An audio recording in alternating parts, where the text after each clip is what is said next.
welcome to another book talk with Livingston Parish Library. My name is Danielle, the branch manager of the Watson branch. And today I am here to share more books coming out this summer for young adult and middle grade readers. But I'm going to throw in a little curveball for you, and at the end of these videos I am going to be adding an extra book in for adult readers. So these are going to be focused on all the books coming out this summer, June and July, some like really hyped up fun books that have a lot of buzz around them. So I'll be adding those at the end of these videos, so make sure you watch for that. Today we're going to be talking about young adult contemporary books.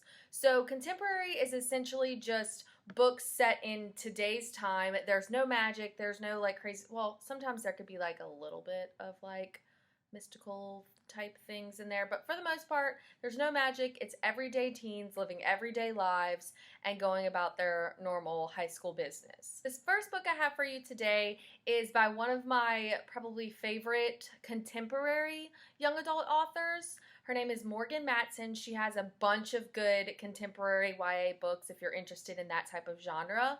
But today we're going to be talking about a book that kind of has a little bit of Ferris Bueller's Day Off vibes, set in New York City. So this is called Take Me Home Tonight by Morgan Matson. Take Me Home Tonight stars two girls, Kat and Stevie, during one night in New York City with zero phones.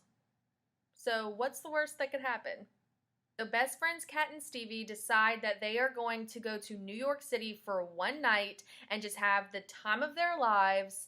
And they have it all planned out. They're going to go see a play. They're going to eat at the best restaurants. They're going to have the best night ever. Until the very beginning when they're getting off the train and all of a sudden their phones are destroyed and all of these like crazy shenanigans start happening. You know, this kind of reminds me of the 90s. Even though this is a contemporary book, it sounds a lot like the 90s when no one had phones. Parents would just drop their kids off at like the mall or like a fair. And just we would just do whatever.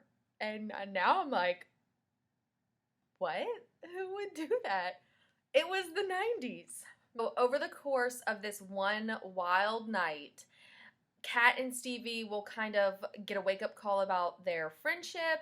They'll have to like come to terms with some of their life choices, and they'll have to decide what they really want from their future. But that's all if they can make it to Grand Central Station before the last train leaves. Okay, so I feel like this next book knows me. From the title to the main character to the plot, everything, I swear, this book knows me and it's like haunting me.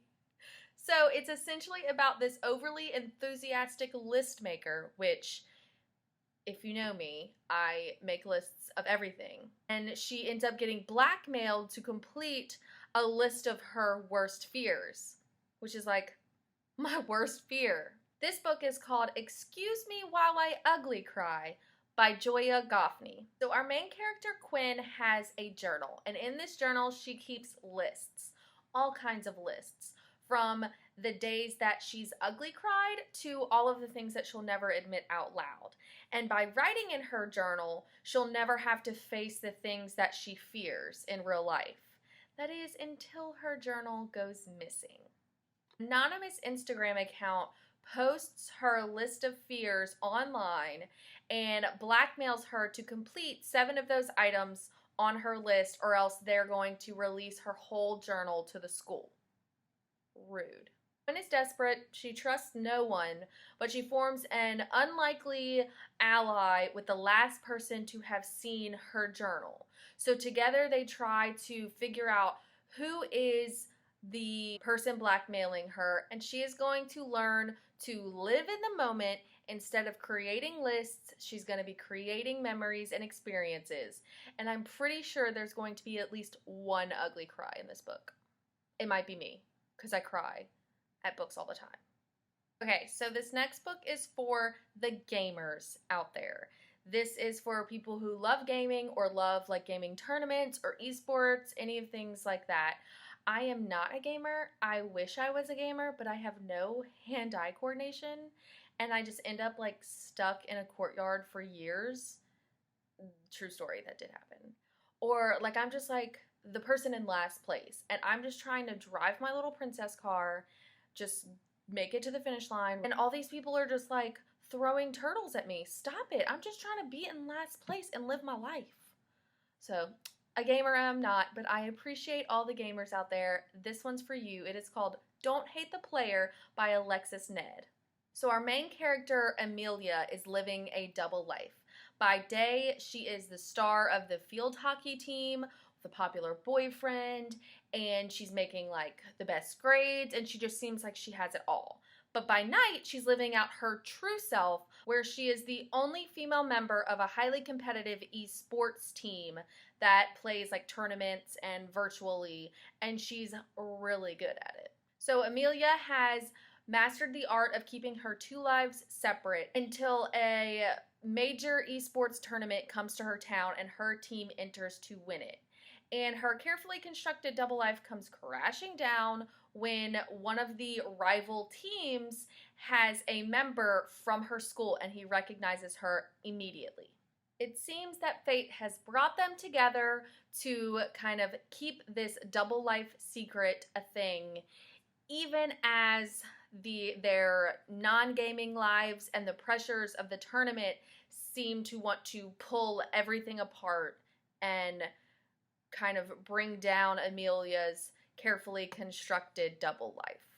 If you've been watching for some time, you probably should know now that I tend to break my own rules when it comes to these videos. So yes, today I'm talking about contemporary books, and no, this next book is not a contemporary book whatsoever. It's historical fiction, but I couldn't pass it up. I couldn't fit it into any other video. It was contemporary at the time, so it's gonna be in this one. This one's all about the Titanic. It's called Luck of the Titanic by Stacey Lee. Our main character, Valora Luck, has two things. She has a ticket for the biggest, most luxurious ocean liner in the world, and she has a dream of leaving England to go to New York to become a circus acrobat. Much to her surprise, she was turned away from getting on the boat because Chinese people were not allowed onto the ship or into America at this time. But luckily, or unluckily in this case, there's not much that can hold Valora back as a trained acrobat. She can do just about anything when she puts her mind to it.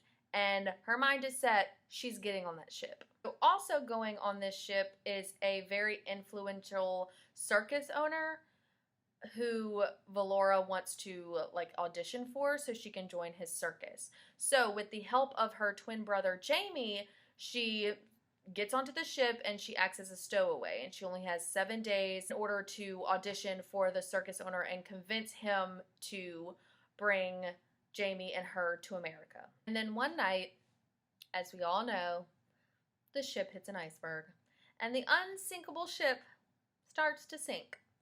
So Val's dream of a new life and being a circus performer is basically crushed under the weight of one thing that matters: surviving. So this story is fiction. However, it was based off of the actual documentation that was found relatively recently, I think, about the 6 survivors of Chinese descent on the Titanic.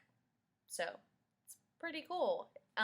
So this is, if anybody likes the I Survived series, which is basically like living history, it puts a teenager or a young kid in major disasters and then makes them survive. This is a very similar type book. So those were the young adult contemporary books I had for you today. But I'm finally going to share a new adult fiction book that's come out in June. It is super highly anticipated.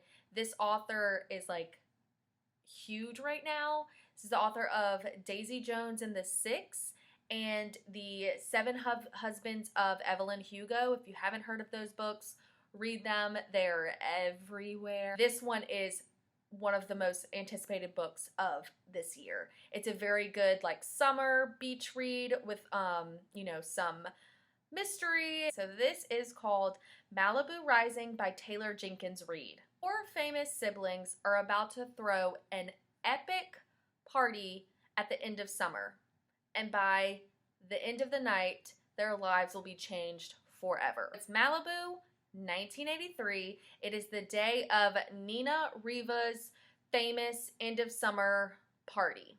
Everyone wants to be at this party of the famous Rivas. So there's Nina, who is a supermodel and very talented surfer.